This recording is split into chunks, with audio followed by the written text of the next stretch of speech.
माझा नाही ना, मला वाटलं मोहन भागवत उंदराच्या मिशाचा इकडे बी आलं काय. त्याच्यामुळे एक लक्षात ठेवा, कोणी मायचा लाल फडणवीस जर दंगलीचं षडयंत्र केलं तर तुझ्या अवकात तुला दाखवल्याशिवाय राहणार नाही. हा इशारा बोलणारा तू नकोय. मुळावर घाव घालणार, जाती जातीत भांडण नव्हता. 4 जणांनी ह्याला बोलायचं, 4 जणांनी त्याला बोलायचं, जातीवर महापुरुषावर बोलायचं. अरे आंबेडकरी समाज आहे, आयरा समाज नाही. देशाला आजच्या स्थितीत दिल्लीतून जमीनचा नारा देत हादरून टाकणारा समाजाला पाठिंबा नाटक चालणार नाही. मोहन भागवत याला त्याला आम्ही धरणार नाही चिरकुटाला. एक वेळेस तुम्हाला सांगतोय, विचार मंचावर बाबासाहेबांचं रक्त बसलंय. एकदा आदेश द्या, रेशीम बाग उकडून फेकल्याशिवाय राहणार नाही. इशारा मोहन भागवतलाय. नाटक चालणार नाही. अरे आमच्याकडे गमावण्यासारखं काही नाहीये. आमची औलाद बाबासाहेबांच्या विचारावरती जगणारी औलाद आहे. आमच्याकडे काय गमावण्यासारखं. खंडोरे साहेब, आज जर आजपर्यंत सामाजिक न्याय मंत्री राहिले असते तर तुम्हा सगळ्याला जमीन दिली असती, तुम्ही भूमिहीन राहिले असते. लढणारे माणसं यांना चालत नाहीत. किती भूमीने जर हातवर करा. बघा चित्र साहेब, चित्र बघा, मीडियावाले टिपा. अरे या आमच्या समाजाला जमीन नाहीये. दादासाहेब सबलीकरण योजना 2.5 लाख लोक गायरान जमिनीपासून वंचित आहेत. 5 लाख महावतन जमीन आम्हाला मिळालेली नाही. आणि आज या महाराष्ट्रात जिथं अन्याय होतो तिथं मी धावून जातो. या इथं समोर माझी आई बसलेली आहे, उषाताई. त्यांना उभा राहून मध्ये या म्हणतोय. अरे 2 हात मोडलेत त्या माऊलीचे. धावून मी हॉस्पिटलला गेलो. तिकडे बघा ही अवस्था आहे. कुठे आहे कलेक्टर, कुठे आहे एसपी, अरे कुठे आहे गृहमंत्री.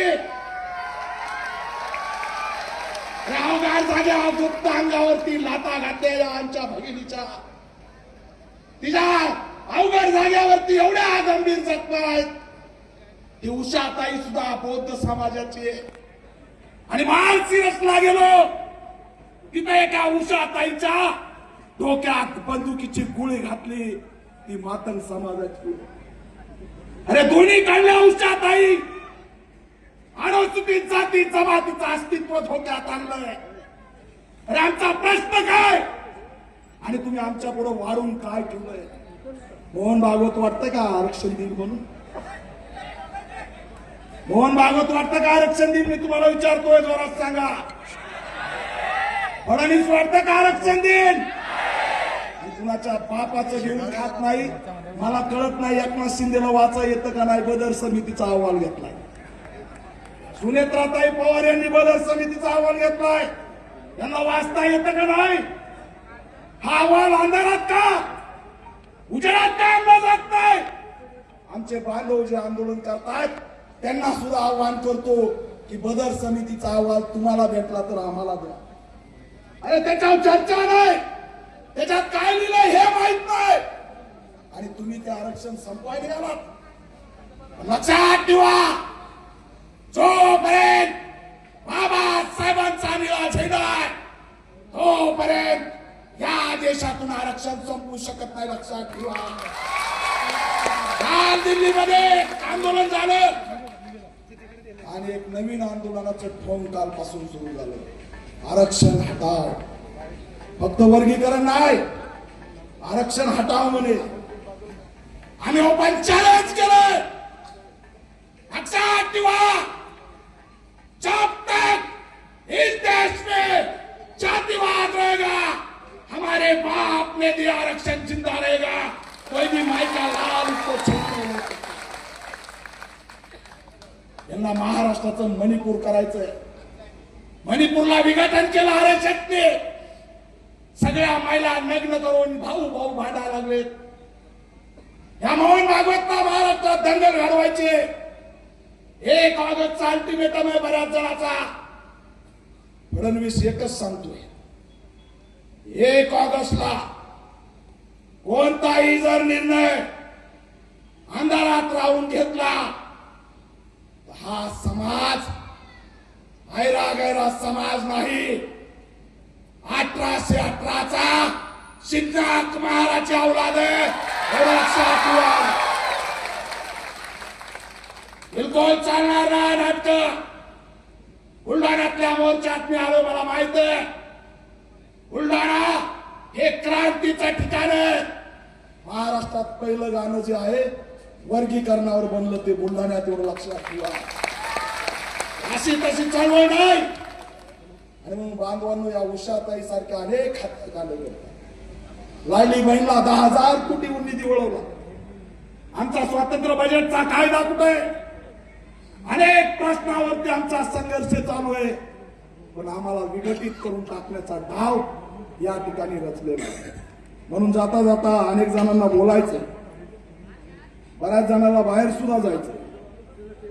एकाच सांगतोय, तुम्ही लढायला तयार आहेत का? जोरात बोला. म्हणून तुमच्या साक्षीने आरएसएसच्या मोहन भागवतला इशारा देतोय, जय भीम वाल्याच्या नादी लागायचं नाही. एक लक्षात ठेव, मोहन भागवत तुझा बाप डॉक्टर बाबासाहेब आंबेडकर आहे. कायम लक्षात ठेवा.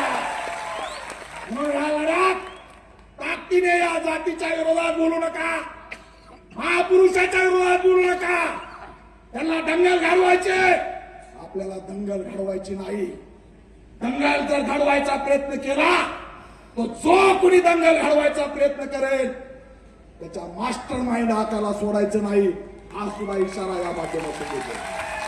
म्हणून भावांनो, जाग्यावरच बसून ताकदीने हात वर करा आणि जोरात घोषणा द्या, जय भीम.